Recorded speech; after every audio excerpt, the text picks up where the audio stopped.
अस्सलामुअलैकुम दोस्तों, क्रिकेट की ताज़ा तरीन अपडेट हासिल करने के लिए मेरे चैनल को सब्सक्राइब कर लें।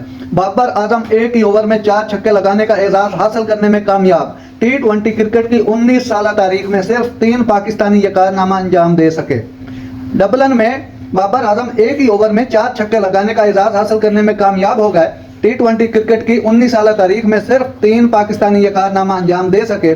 तफसीलात के मुताबिक पाकिस्तान क्रिकेट टीम के कप्तान बाबर आजम ने आयरलैंड के खिलाफ सीरीज के आखिरी T20 मैच में एक शानदार रिकॉर्ड अपने नाम कर लिया। मंगल के रोज खेले गए मैच के दौरान बाबर आजम ने आयरलैंड के बेन वाइट को एक ही ओवर में 4 छक्के जड़ दिए। बाबर आजम ने मुसलसल 3 छक्के लगाने के बाद एक डॉट बॉल खेली और फिर 5वीं गेंद पर दोबारा छक्का जड़ दिया। यूं वो T20 इंटरनेशनल क्रिकेट की 19 साल तारीख में पाकिस्तान की जानिब से एक ओवर में 4 छक्के लगाने वाले तीसरे कौमी क्रिकेटर बन गए।